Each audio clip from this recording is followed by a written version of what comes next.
Stu, it's Yeovil Tuesday. We're in here on a Saturday. No game today, but no day off, obviously, for everybody.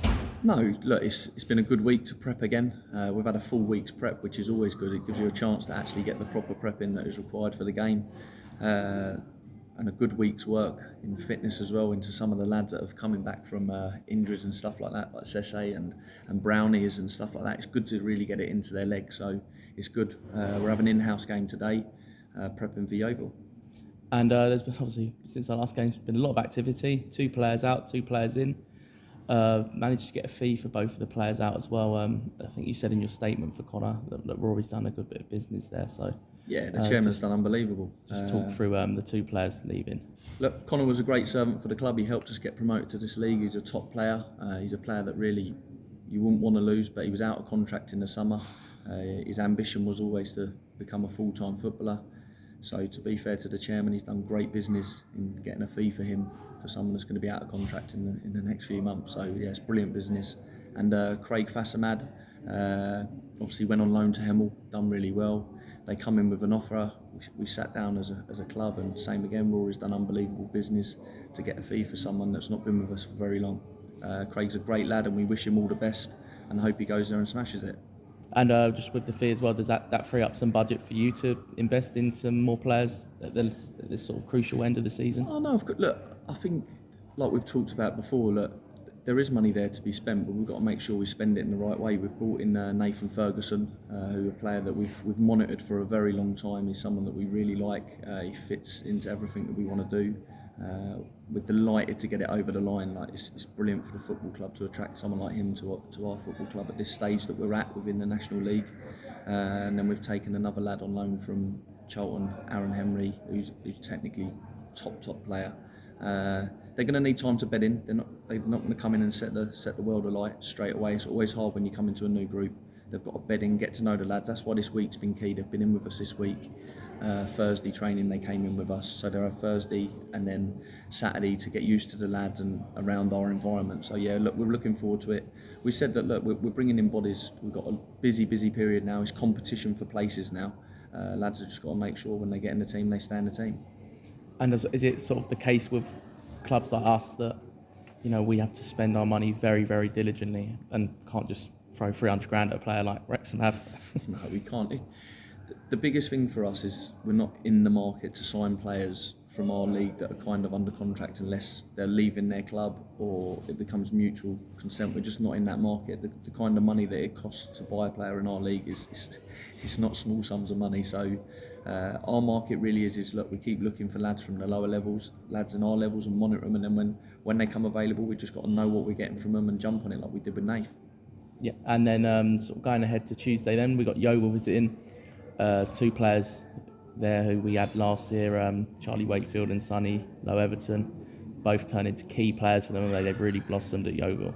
Yeah, I think the way that Yeovil play suits them.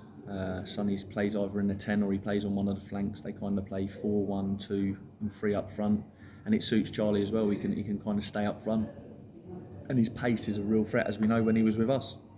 He's improved his end product, so he's going to be a real threat for him. And it's good to see players like Charlie doing well, because he was a great lad. He done well for us when he was here. It just didn't work out for whatever reasons. He ended up going to Bromley. Same again. He wanted full-time football in the end. He went to Bromley and he did okay there. I don't think he really suited the way they played, but Yeovil play a little bit more on the counter, and it really suits him with his pace. And Sonny, as we all know, he's got the ability to play at whatever level he potentially wants, really, if he applies himself right, which I'm sure he will. He's a great kid, and he's going to be a threat. He's someone that we've got to be wary of. And then just going to Tuesday as well, we've seemed to turn the Vale into a bit of a fortress on these Tuesday nights. Do you predict that the crowd is going to make it a bit more difficult? I don't know. It's just something about the Vale under the floodlights, isn't there? Yeah, I think Tuesday night games are always like that. I went down to Yeovil on Tuesday and watched them against Weymouth, and it was the same again. The atmosphere was incredible. I think Weymouth brought 400-500 fans, and Yeovil had probably about 3,500 there.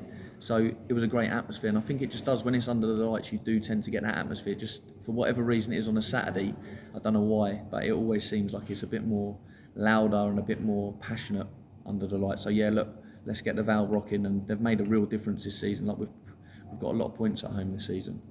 Could you put your finger on it that why, somehow we just seem to be formidable on Tuesday nights at home. Whereas Saturday, we're still pretty good at home, but haven't picked up as many points compared. I think the way we play as well, we try and move the ball quickly. I think sometimes on the day games, the pitch can be a little bit dry. We don't really have the sprinkler system that all these other clubs have to water the pitch and make it slick so we can move the ball quickly.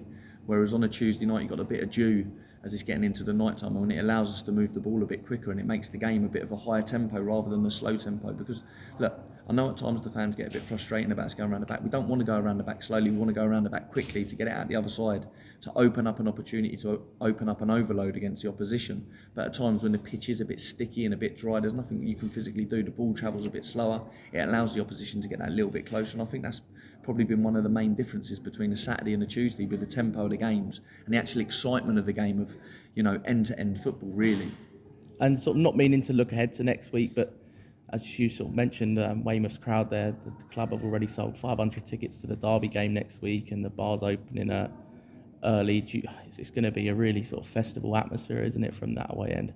Yeah, look, our away fans are incredible. At Grimsby away again, I thank them once again for travelling down there. The support from minute 1 to the 94th minute, which I think it was, they were incredible. They did not stop singing, and it's the same again. You get comments from the Grimsby fans saying the best away support, and they have. Every ground we've gone to, I think we've probably had the best away support, and we've probably not had the biggest away support because, when the Chesterfields and the Wrexhams comes, they bring like 1,000 fans, but they make themselves loud and proud and heard, and our fans are incredible. They're unique. They're so passionate, and we've just got to turn that into positivity now at home. With that passion at home, and can we be as loud at home as what we are away from home? And if we get that, the atmosphere at the Vale, it'll be a real fortress and it'll be hostile. And then sort of going ahead to you, years past now since you were first put in caretaker charge of the group. How do you think it's gone so far? Obviously, last year was a bit of a write-off, wasn't it? But even on merit, we stayed up, and this year's looking pretty similar in terms of league position. How would you sort of assess how the year's gone? Yeah, I think we're progressing. I think it's small steps at times, and that's what we've got to take. We can't run before we can walk in this league. It's a relentless league, and we've got to get everything right, from off the pitch, from the boardroom all the way to on the pitch. And off the pitch, the club are doing an incredible job getting more sponsors, more investment into the club that can improve the ground and can improve things around the ground.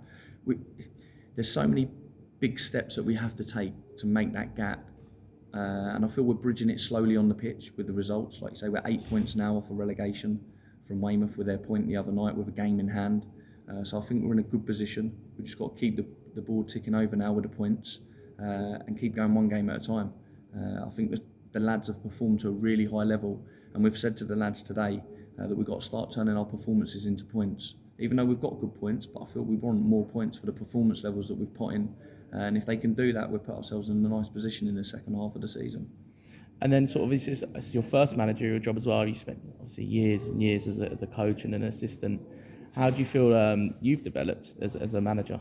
When me and Dino worked together, we pretty much did it together. So you kind of got involved with the management side of it anyway over the years. So I don't see it as really anything's really changed. I'm still hands-on with the lads. Me and Matty mix it up with the training.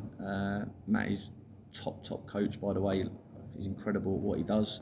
We've got Craig Saunders that helps out as well with us on the coaching side. So we've got a good team. We've got Rachel who does our S&C. We lost Ellie, physio, but we're looking to replace her now. So we've got a good team, and that's the one thing in football especially. You have good people around you and all be in it together, and I think that's what we've got at this football club. Yeah, and Matty's obviously quite young as an assistant manager, and he sort of gave up his playing career early to do that.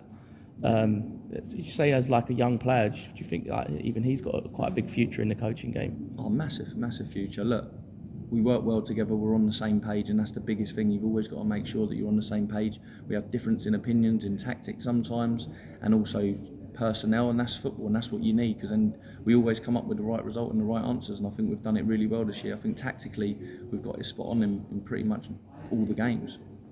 Okay, well cheers for your time, Stu. Thanks Cheers, so much. Chris. Cheers. Top man.